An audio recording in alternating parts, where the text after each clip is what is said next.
tomorrow about this time of Benjamin, thou shalt anoint him to be captain over my people of Israel. Imwari vari kutaura shoko kuna Samuel the prophet. Zvanzi mangwana ndichatuma murume kubva kunzvimbo yaBenjamin umuzodzi aite mutungamiriri. Murume ari kuzodzwa naSamuel ndiye atumwa kundotsvaka madhongi nababa wake.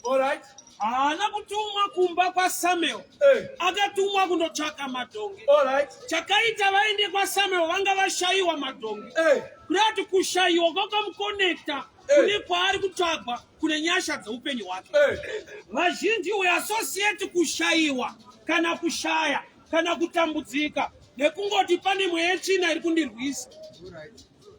Saka zvichida unotadza kuinterpreta life yako zvakanaka nokuti une kuudzwa nekudzwa nezvaunoziva kuti kana washaya chinhu chauri kutsvaka uri kurwiswa, saka zviri kunetsa, saka wachishayiwa. Pane imwe nguva Mwari unotaura nenzira yakavanzika kudaro kuti problem yako ndo yaari kushanda nayo kubreakthrough yauri kutsvaka. Ndiri kuti kudi Romans inoti all things work out together for good. But not all. Vanotaura zviri negative and positive. Problem yedu ndeyekuti zviri negative tinotsvaka kunamata kuti tive nebreakthrough, but tinofanira kutsvaka kunamata kuti tizive sei zvadaro. Nekuda kwekuti unogona kurwa nenzira iri kushandwa nayo kuti ikurwire. Baba vakarasa madhongi, mukomana atsvaka amashaya. Bukura Samiri rati, Samiri mangwana ndiri kuunza munhu wauchazodza kuva mambo. Murume uyu haana kuenda kwaSamuel kunozodzwa, akaenda kunobvunzira madhonga ashayiwa. Kurati kushaya kwake ndokuwanikwa kwake. Zodzo relaishi yake rine chekuita nenhamo yekumba kwavo. Baba vakati tora muranda muende kunotsvaka madhongi, which means vaitova nemushandi aiva neright yekuramba kuti ndosaka achishanda pano ndobasa rake rekunotsvaka madhongi. But baba vati tora muranda, iwewe hausi muranda, but ita basa remuranda kusvike paumambo hwako. Ane kodzero yekuramba nokuti pamba pane mushandi, yes, but akanzi chienda nemuranda mundotsvaka madhongi ndokumashayiwa. Vamashayiwa kudaro Mwari kwakuudza Samuel kuti mangwana kuchauya munhu wandiri kutuma. Ukaenda kubackground kwenyaya pana paunonzwa Mwari vachituma kuti enda. Tinotonzwa baba Kishi vachituma mwana kuti enda. So neimwe nguva wakatumwa nemunhu ukasaona Mwari ari mumunhu. Amen. Mwari vati kuna Samuel, mangwana ndiri kutuma munhu umuzodze. But kuvamba kwenyaya hapana paunonzwa Mwari vachituma kuti enda. Unonzwa baba Kish vachiti kuna Saul, enda undotsvaka. Zvoreva kuti Kish paari kutuma Samuel Mwari varimo munyaya yacho. Saka zhinji unonzwa munhu unoona munhu wopotsa Mwari ari munyaya. Saka wakaramba pane breakthrough yako wozi waiti kushandiswa. Kumwe kushandiswa kunokushandira. Kushandiswa kunogona kukushandira. Nekuda kwekuti paari kunzitsvaka madhongi aigona kublema kuti indamdzara usina kurongeka. Vamwana baba varase madhongi. Saka uchinzwa mumwe achiti vamwe vakatangira paplatform iri nani, saka upenyu hwedu hwakasiyana. Inzwa pfungwa yaMwari, pawakatangira ndipo matangiro ndo asiriwo. Because pawakatangira pane problem, saka kuti une positive mind wakaishaya ukatanga necomplain neblame game. Pawakatangira ndipo matangiro ndo asiriwo. Iwe unongofamba kuti pamwe vakatanga zvakanaka, vakaberekwa navabereki vanazvo, vakakura muenvironment yakadai, saka hatingafanane, hatina kutangira pakafanana. Pano mhanywa marounds muground, vanhu havaenzaniswa iri competition. Why? Zvinozivikanwa kunzi kana vakundotenderera kumberi kune mumwe achakasika kutenda mumwe ononoka, so vanokombenzeta future muna now. Kana vachimhanya muground marounds kana 5 avaenzaniswa iyo iri competition yet competition vanhu vanofanirwa kuenzaniswa to be fair sei mumwe achimira pano mumuomiswa pambera vari kukompenseta future muna nawo saka pawakatangira ndipo problem matangiro ndo asiriwo wakatanga nekucomplaina. God is so faithful. Pawakatotangira ndipo matangiro ndo asiriwo nokuti wakaona sekunge vamwe vari nani kudarika iwewe. Of course maonero ako majajiro wakaita kuti vamwe vakatanga ne good platform. Hakuna bad platform. Une wrong mindset pa platform ya uri. Why? Because God is faithful. Yes. Wakatangira ndipo matangiro ndo asiriwo wakatanga nekutanga ningi vari nani isati ndakwatenda apa ndakafoira anda mumwani katitanda ndaitakaona kandiendesa kuchikoro zvaita sekunge kuzviendesa vega kunorambidzwa iyo vakaendesa kuchikoro kwaiwo handiwo akushanda enda iwewo neasina kukuendesa makafanana mese hamudi kuenda pawakatangira ndipo matangiro ako ndo asiriwo nokuti pano tine mukomana ari kuita the first king kwaisraeri anonzi so paakatangira ana baba vasiri kefu vanorasa madhongi then he became a king abuda muimba inorasa world madhongi aireva upfumi hwepamba baba varasa upfumi ndo vaakubereka a king ukaziva kumwe kuita kwamwari hauna excuse to complain. Why? Nekuti pawakatangira ndipo matangiro ndo asiriwo. Why? Nekuda kuti wakatarisa vamwe hauna kutarisa kwaari. Rangu not looking unto him, author and finisher of our faith. Tinotarisa kwaari kwete vamwe. So baba vakarasa madhongi vakati iwe tora muranda muende kunotsvaga ane right yekuramba kana pamba pane mushandi unoshandirei ndo zvaanotambirira mari. But paakava obedient kuinstruction yababa mwari vati kudi mangwana ndiri kutuma munhu pano Samuel muzodza ave mambo.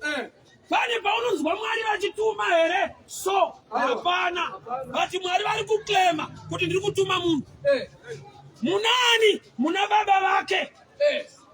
So vamwe vanhu vanotaura newe hasiro vari kutaura newe kungoti haugone kunzvera but unoziva when you are mature in the things of the spirit pane pekuti munhu akataura unozvinzwa kuti iri dhimonio munhu ataure matauro ewaya.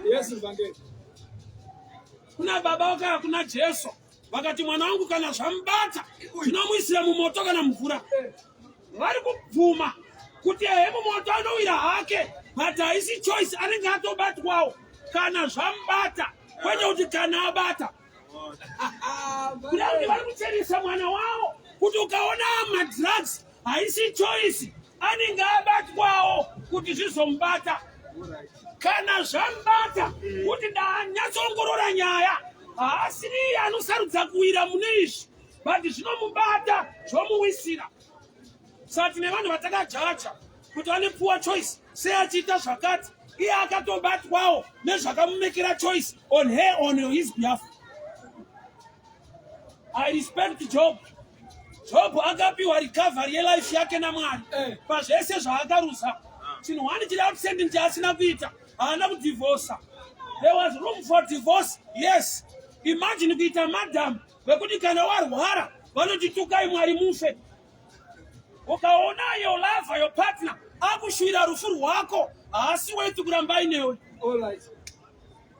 Beta uvengwe newe panze kwete wakabvisira mari anoti ifai ina handiprofite pandaona kususpecta my job vanga vatonde face hakuna anoshwira kuita shirikadzi kunyepa ukanzwa madhamu vakuti ifai pane nyaya but Mwari varopafadza Job akaramba aina madhamu chii chaagona kupatsanura kuti ava ndimadhamu but musi weshe aitaura havasiriwo. Hausada munzwa munhu akagumbuka anoudza mwoyo wake kuti haundizive iye vachizivana sei ari kuti haundizive ari kureva hasha dzauya nedhimoni racho rinoinitiate izvo. So baba vari kutuma mwana unotsvaka madhongi mwana haarambe Ahashore baba vake. Problem. Wakatangira pa platform yekushora kumaraini kwenyu kwaunobva family yenyu nezvekumusha kwenyu.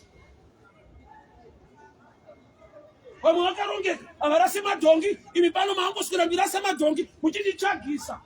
The first king wekwaIsrael munhu akabvuma kutumika kumba kwavo baba vake varasa madhongi. Vazhinji vedu we blame our parents. Most of the issues dzatinadzo ndedzekuti unongoti asi dai nharaunda wanga akarongeka, dai akaitawo imba muHarare, iwe wamudhara itawo tione, vako vachadaro. Ndinganzokoro musha. Kana uchiti mudharanga wanobvira aita imba mutown, iwe wamudhara yako here. Waona kuti muri same team.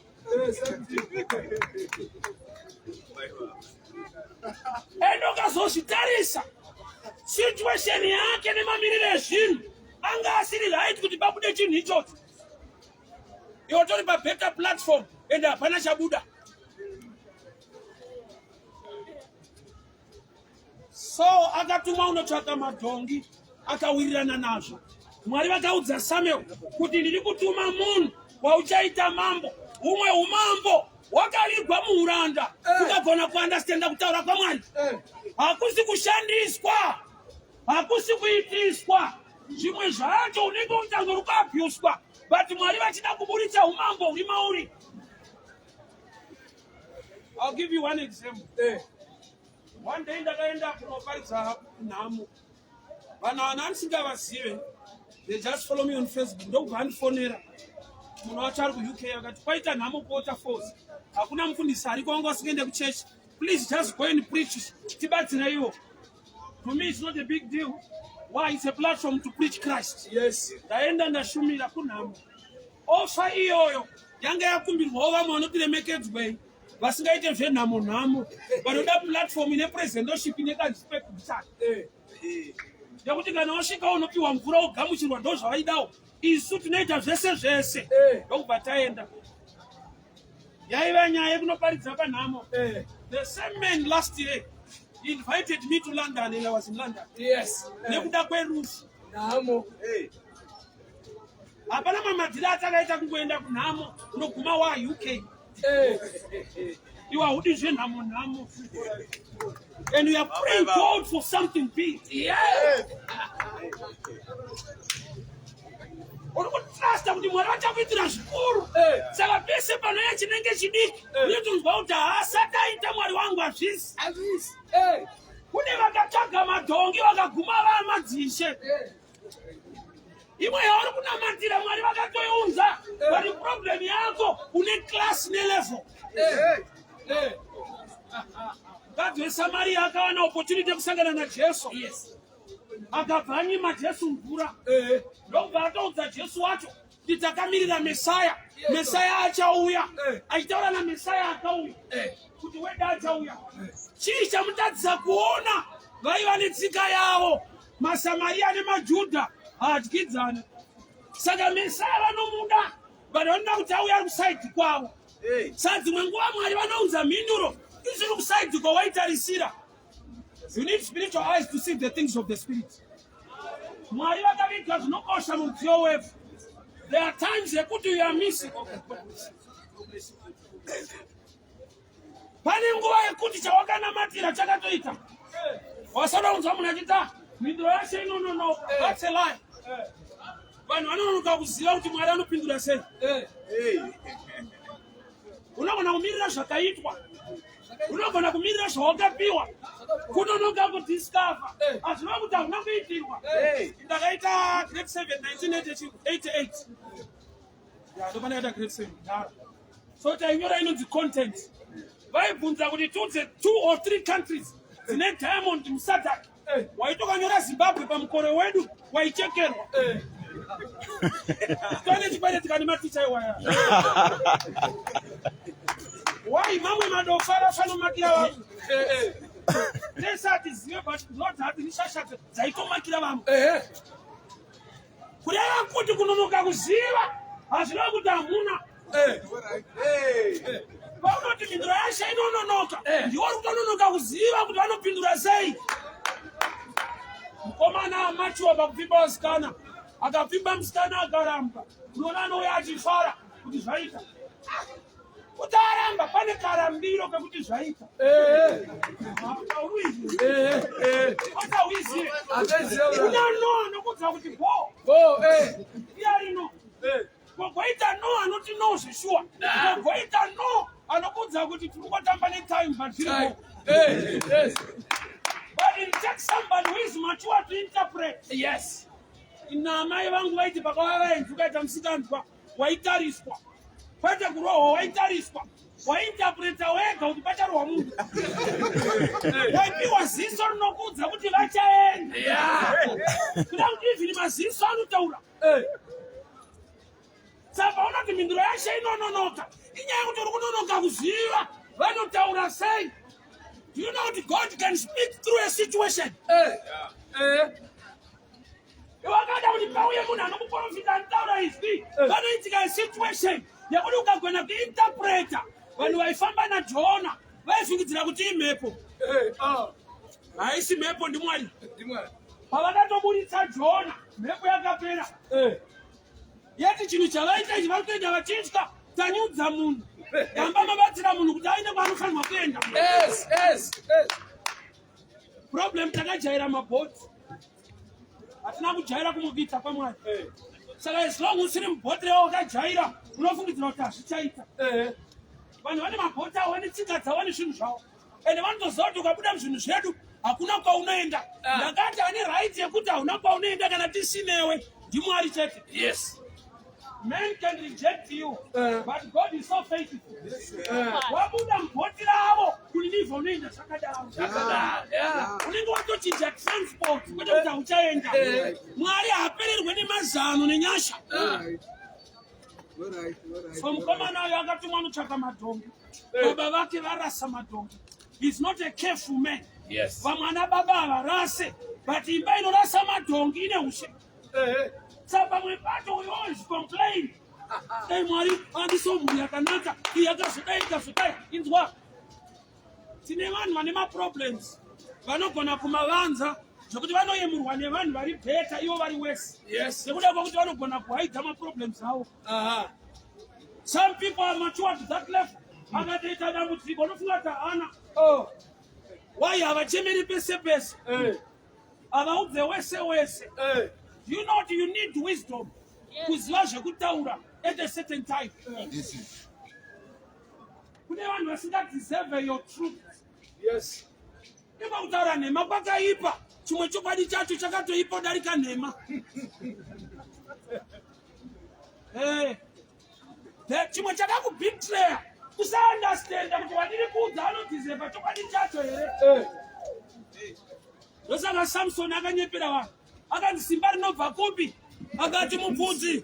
Which was a lie. Nokuti paakabviswa bvudzi akanamata akati Mwari ndipei simba.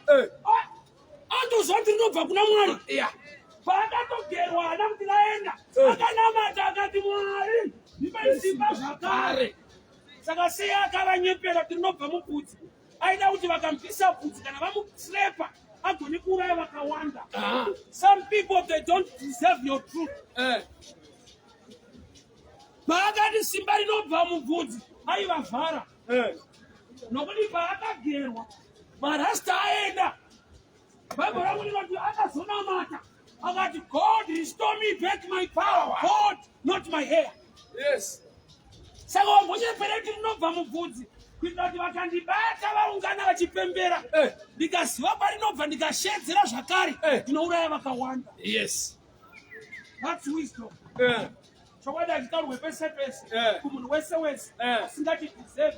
Some they use the truth against you and destroy you. Wisdom iyoyo.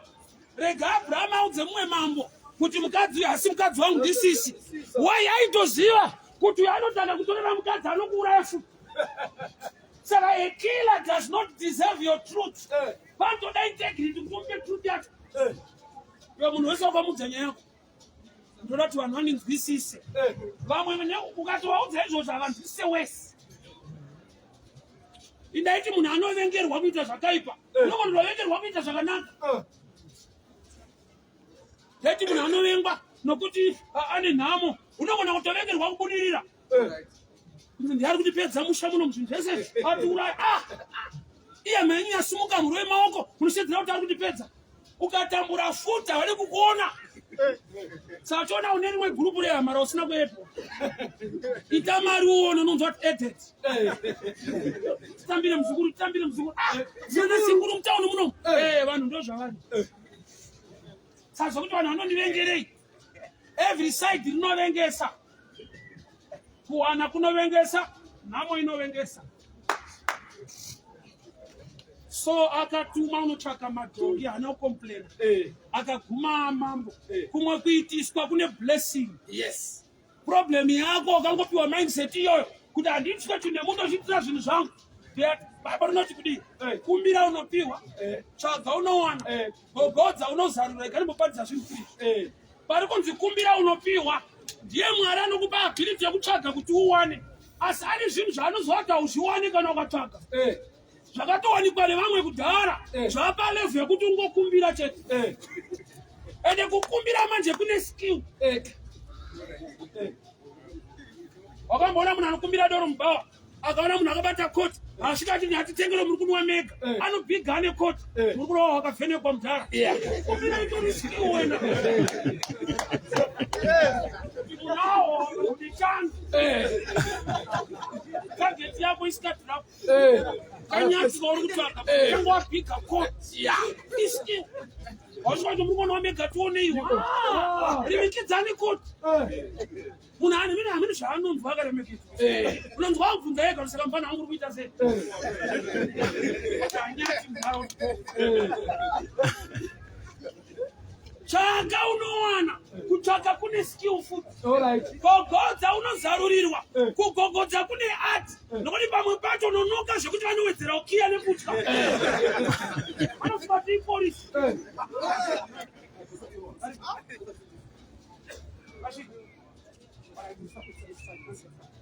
I want us to pray. Munamata wangu ndio kuti Mwari ndipewe meso emwe. So it's fine. Let him just move. So, breakthrough life yake kunenge kuitiswa kuti munhu arasa madhongi akuti wewe tsvaga. Wakanamata kuti Mwari ndiwanire wenyasha. Vakakupa munhu anenge ada kuti ngakushandisa ari kuabuse. Yeti muabuse nekushandiswa ndomunowanikwa chinonzi experience. Experience haisi intelligence. Itime yawakatora pakungoziva zvinhu. Yes. So, ina respect the experience. Sanditi kana Mwari akatishandisa sei, we need to respect the elders. Why? Vane chinhu chatisina mukungwara kweso chinonzi experience yelife. Sei mubhaibheri vanhu vainamata Mwari Adhamu naEvha vakabereka the first megara. Ivo vanhu vaMwari, the first megara ari muBhaibheri nekapo yainamata Mwari. Why? There's one problem. Vanhu ava vakasikwa vari vanhu vakuru havana kubvira vambova tuwana havazoti kuva mwana kuita sei. Adhamu achingosikwa anga ari mukadzi Mwari vanenge vatoda mukadzi kwete mahumukadzi. Evha achinongosikwa kumurume havana ane experience yekuti kuita mwana kuita sei kuva mwana. Saka ndokubva vapiwa task yekurera vana without experience. Saka vana pavakati tiri kunotamba vakadzoka vaurayana vaiti ndokutamba kwacho ngamba pakutofa munhu. That's why I don't blame them zvangu havana that experience because chinhu chausinganzwisise nekuziva haumbofa kwava champion machiri. So the first family akabereka megara yaiva issue yeexperience. Kana uri mudiki no matter wangwara zvakadii washandiswa naMwari zvakadii uri intelligent dzipi, learn to respect elders. Kona kuremekedza vanhu vakuru. Why? Mistake yavakaita pane chimwe chinhu iwewe haugone kuiita nokuti wakadzidza kwavari. So era yemunhu mukuru e-learning platform to the youth. Nokuti vakasaita mistake iyoyo unoiitawo. Unenge munhu atsika bhoko rebhanana akadonha mangwana ukaona bhoko rebhanana unotoudza kuti tsano tinozivana. Inokunzvengesa kunonzwa nhasi. So there is no need yekutuka nekushora vanhu vakuru no matter how intelligent you are. There's what it takes to experience chausina. Hakuna tichanyirira kudatirambidza kuita zvakati. Hapana chinyowani pasi pezuva. Zinyoni maitirwe zvinhu but result yakafanana. Sleeping off, sleep over nepunga isemsem. Manje uyachindwa but kunonorara munhu. It's just a sleep off. Unoitinzwa kurara munhu. Chiita zvinomufinga kuti ndozvamina zvaitika kudhara maitiro ndo atisiyani. But end result ndiyoyo panongomitiswa munhu chete. Hakuna nhupi yekutauna, hakuna nhupi yeteknology, inhumbu chete. Whether muchibage, whether kuloti program. So chinhu chinonzi experience is so important. Unozati Samuel unyango akadanwa naMwari. Saka mungoziva kuti Mwari ndo vari kumudana. Bishop Eli, vari kuofisi, vanhu vasiri kutaura naMwari. Uyu aitomhanya kuna akamboshanda naMwari. Ndokubva audzwa kuti ukadzokera unotitaura itenzi muranda akateerera. Akadzidziswa kuziva Mwari nemunhu asiri kutaurwa naye naMwari. Experience. Learn to respect elders. No matter how intelligent you are. Kona kuremekedza vanhu vakuru. Chikamu chinonzi experience. Lifetime yavakararama yausina wane muintelligence. Amen. So mukomana uyatuma unotsvaga matongi araswa nemumwe mudhara. Ane right yekuramba. Pamba pane mushandi, anditora mushandi munotsvaga matongi. Aigona ndosanga achitambira pay. Aende. Yeah. But the first Samuel chapter 9:16 yati kuti Mwari vari kuti kuna Samuel, mangwana ndiri kutuma munhu uzodze kuva mambo. Kumba kwakatumwa vanhu. But kuna Samuel Mwari vari ndiri kutuma munhu. Kuda kuti pamwe pacho une vanhu vanokuperekedza muzvinhu zvako. Nokuti dai akaita ega aidzokera kumba ashayiwa matongi. Nokuti akazvitaura kuti tamashayiwa ngatidzokere. Muranda ndiye akazoti. Vamwe vanhu varanda but they are sent by God. Avati madzisa havana matitles but respect chinonzi munhu. Mwari unoshanda nevanhu. Vamwe vacho vasina zvigaro kana zodzo. Amen. But vangoshandiswa kuva mouthpiece to shape your destiny. Kuna muprofita anga akagara padhongi. Mwari vakatatisa muprofita kuona. Vakavhura meso edhongi rikaona. Vakapa dhongi power speech rikataura. Mukuru kumberi kwakaipa. Haana kuti thank you. Akawedzera kurova dhongi. Tine vanhu vanorova pane breakthrough yavo. Nekuda kwematitles. Ndini bishop pana, ndini prophet. Mwari zvaanoita unogona kushandisa gwenzi. Kutaura naMose gwenzi. Kusati kusina mabishop. Ndo zvaada panguva iyoyo. Learn to respect chinonzi munhu. No matter haana anointing, haana title, haana church, haana organization umbe anotungamirira. God can use any man for a purpose. Andabasa nemunhu, ndochandakanakira, handisiri kumba kwemunhu, ndochavakatoipira. Hauziva nekuti Mwari chaiye akatongobva kudenga, akashanyira munhu. Unoziva kuti Mwari chaiye, Mwari anotoenda kunhamo, Mwari anomutsa vakafa. Deuteronomy 33:34. God came down and buried Moses. Mwari kutoenda kunhamo. Kutoita burial, he buried man. Imagine kuri kudenga vatumwa vachibvunzana. Kuti komudhara ari kubvunza aenda kunhamo. Iyo kunhamo hauendi. Father, we thank you for your word, we thank you for your grace. Mazviita kutaura muupenyu hwedu. Mukati mehama dzangu Mwari, pavanotumwa zvine chekuita neumambo, zvine chekuita nedestiny nebreakthrough. Vape mweya wokunzvera, mweya wokunyumwa. Varegere kufamba panotangana newakaipa, asi vafambe munyasha nekugoneswa nemi. Muzita raJesu Kristu weNazareta. Amen. God bless you people. Yeah.